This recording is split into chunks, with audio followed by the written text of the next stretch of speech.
Morphin time! Yeah! Power Rangers is a television series that has been around for 30 years since 1993, but was actually born much earlier.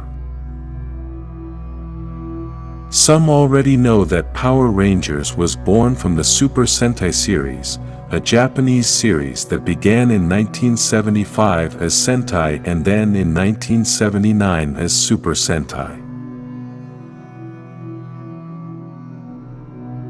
This name translated means Super Fighting Squad because basically that's what the series was all about.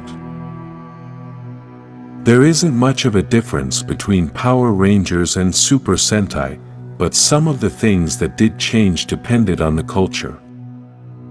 For example, several of the differences are that in the Japanese version there is more violence because in that country they are not so strict in prohibiting children from watching violence on television. Another thing that's changed is that the character of Rita invoked Satan. This was something that would be very difficult for the American audience. This Sentai fact many already knew, but what many do not know is that Godzilla was the first Power Rangers.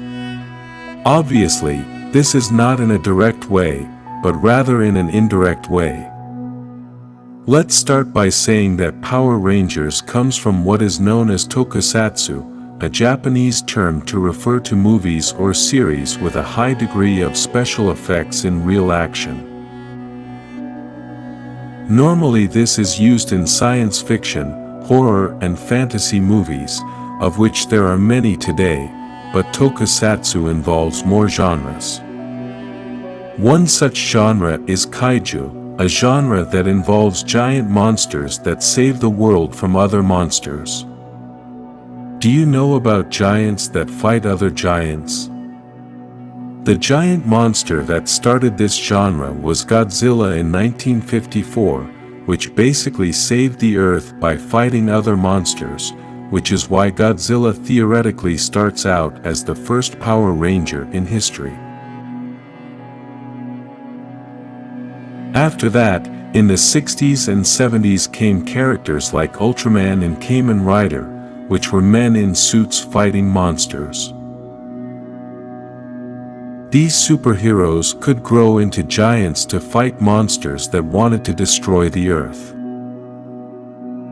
If you notice, this is basically the same thing that Power Rangers does, a formula that hasn't changed in over 70 years. Also, in those years there was a series called Giant Robo, which had a giant robot with an Egyptian style that battled other monsters to save the Earth. Those series were the ones that gave inspiration to create what would become the Super Sentai series, which received the name 5 Rangers internationally. This was not yet the beginning of the Power Rangers because before that other projects and failures were made to give birth to the series we all know today. In 1978 Toei Company and Marvel made an alliance and created a television series in Japan based on Spiderman comics. The series was a far cry from the character's original story, plus they changed almost everything about the superhero. Spider-Man was very much like a Power Ranger, so basically Marvel was also part of the beginning of the Rangers. In this series, Spider-Man had a flying car that he used to fight his enemies and a giant robot named Leopardon that he called in the moment of danger when his enemies became gigantic.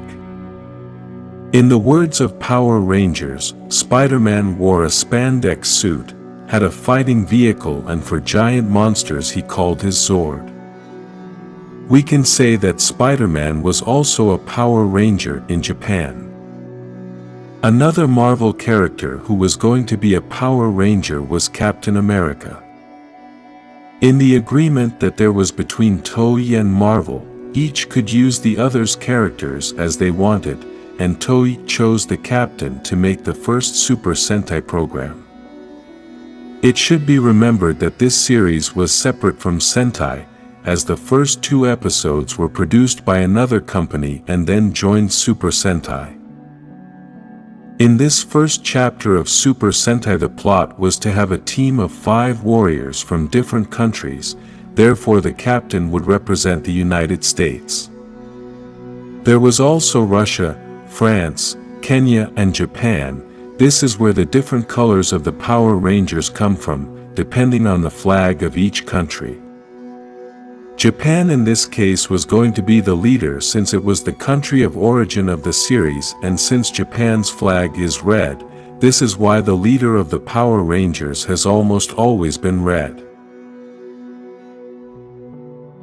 Unfortunately, US television did not want to give the necessary permissions for Japan to use Captain America, and that is why the captain was never a Power Ranger.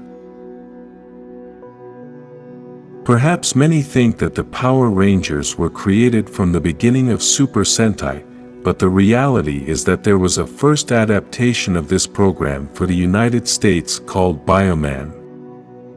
If we look at the series, it is just like Power Rangers, with 3 Rangers, Morphers and Megazords. When you see these images, you just think that Tommy Oliver is going to appear saying that it's time for morphosis.